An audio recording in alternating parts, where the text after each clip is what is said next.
सही बुखारी सही मुस्लिम की हदीस है। हम और आप क्या समझते हैं, हमने बहुत गुनाह कर लिया, बहुत खताएं कर ली, अब हमारे लिए तौबा का दरवाज़ा बंद हो गया, अब मजीद हम गुनाह कर रहे हैं, मजीद हम बदकारियाँ कर रहे हैं और रुजू नहीं करते, और तौबा की हमें तौफीक नहीं होती है, या तौबा हम करना नहीं चाहते हैं। ये हमारी और आपकी आदत बन जाती है कभी कभी। सुनिए, हजरत अबू सईद खुदरी की रिवायत करता यह हदीस है, रसूल पाक सल्लल्लाहु अलैहि वसल्लम ने इरशाद फरमाया कि बनी इसराइल में एक आदमी था। किसमें? बनी इसराइल में एक आदमी था और 100 आदमियों का वो कातिल था। कितने बोलिए? हाँ, लेकिन यहां पर पहले वो 99, जिस आतियन, इसका माना होता है 99। 99 आदमी को उसने अपने हाथ से कत्ल किया था। इतने लोगों का कातिल, उसको अचानक ख्याल आया कि मुझको तौबा करना चाहिए, उलमा से मालूम करना चाहिए कि मेरी तौबा कबूल होगी या नहीं। इसलिए वो निकला घर से यसअलो, सवाल करने के लिए। एक राहिब के पास आ गया। राहिब कहते हैं ये जो गिरजा घरों में साधु संत लोग रहते हैं, उसको बोलते हैं राहिब। और राहिब को आके उसने पूछा कि मैं 99 आदमी का कातिल हूं, क्या मेरे लिए तौबा है? क्या मेरे लिए?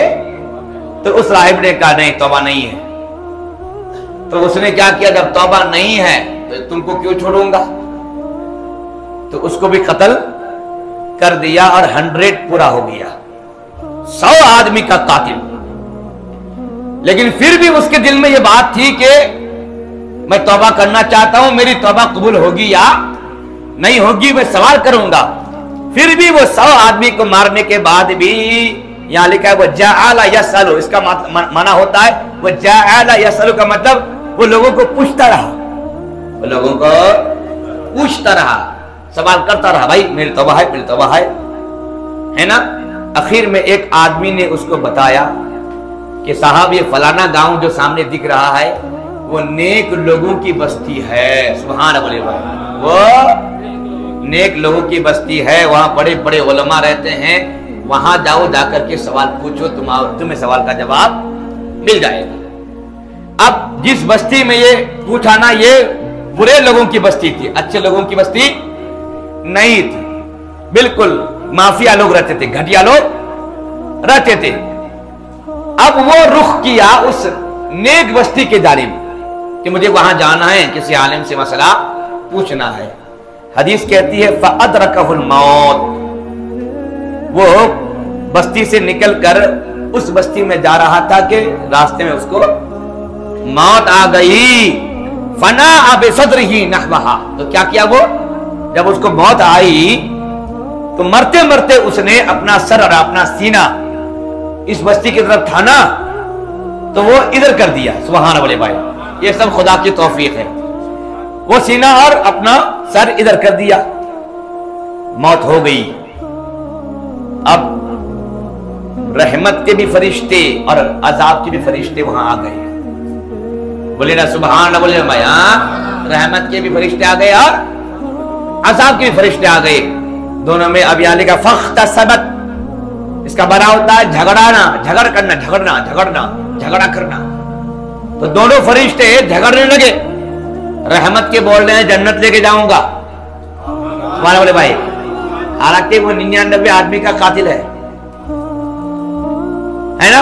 तो रहमत के फरिश्ते बोलते हैं मैं ले जाऊंगा जन्नत, और अजाब के फरिश्ते कहते हैं नहीं, जहन्नम लेके जाऊंगा, है ना। अब बाद में क्या हो रहा है, अल्लाह रब्बुल इज्जत ने दोनों बस्ती को हुक्म दिया।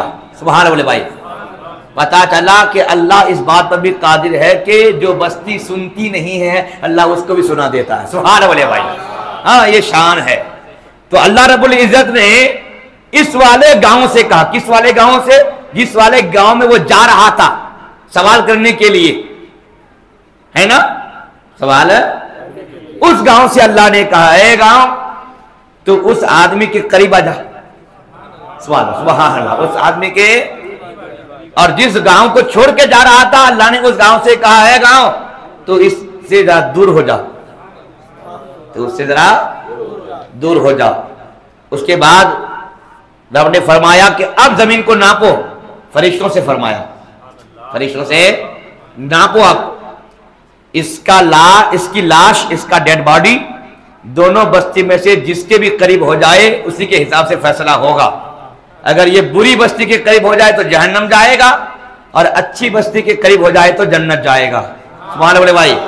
तो मैं कहूंगा भाई ये बस्तियां जिसमें शराबी भी है, जुआरी भी है, ज्यादा लोग शायद के अच्छे रहे होंगे इसलिए उसको अच्छी बस्ती बोल दी गई। तो उस अच्छी बस्ती के करीब रहे तो जन्नत, तो अल्लाह के वलियों के मजार के करीब रहे तो फिर क्या मसला होगा। सुभान अल्लाह भाई। हाँ, इन बस्तियों का यह आलम है, इन बस्तियों का यह आलम। अल्लाह अकबर। तो रब ने फरमाया तू करीब हो जा और तू दूर हो जा। बस्तियों ने सुन लिया। अब फरिश्ते नाप रहे हैं। फवुजिदा इला हाज़िही अक़रबा बिशिब्रिन।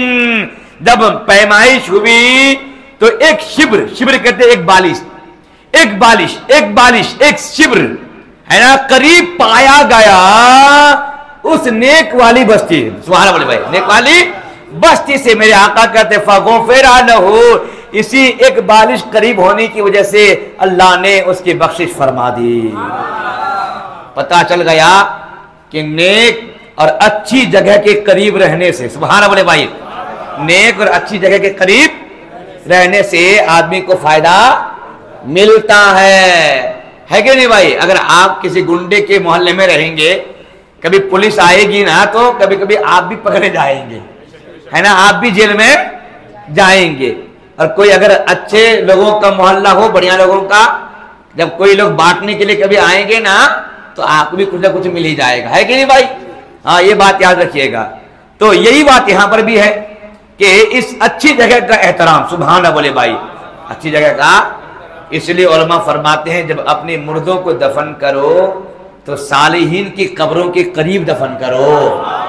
जिस तरीके से जिंदों को, जिस तरीके से जिंदों को, हम जो जिंदा हैं, जिस तरीके से जिंदों को अच्छे पड़ोसी से अच्छाई मिलती, बुरे पड़ोसी से बुराई मिलती, उसी तरीके से मुर्दों को भी अच्छे पड़ोसी से अच्छाई मिलती है और बुरे पड़ोसी से बुराई मिलती है।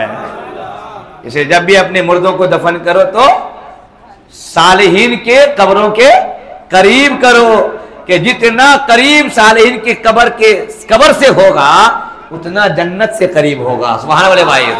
मैं नहीं कहता, रसूल पाक की इस हदीस ने हमारे इन तमाम अकीदों को सामने खोल करके रख दिया है। सुभान अल्लाह। हाँ? अच्छा, जब अच्छों की बस्ती में जब ये बरकत है, सुभान अल्लाह बोलेंगे भाई, अच्छों की बस्ती में, जिस बस्ती में वो रहते हैं, सोते हैं, खाते हैं, पीते हैं, जागते हैं, उठते हैं, बैठते हैं, जिस जगह को यूज करते हैं, उस यूज करने वाली जगह का ये एहतराम है ना भाई। तो फिर उस नेक आदमी का कितना एहतराम होगा। सुभान अल्लाह भाई। हैं? उस नेक आदमी का कितना एहतराम और उनकी कितनी रहमतें और बरकतें होंगी। तो इन बातों को आदमी को ख्याल रखना चाहिए और सोचना चाहिए कि भाई मुतबर्रक जो जगहें होती हैं उसका एहतराम होता है अल्लाह की बारगाह में। खाली एहतराम नहीं होता है बल्कि मगफिरत का जरिया बन जाता है। सुभान अल्लाह। हाँ, वो मकाम मगफिरत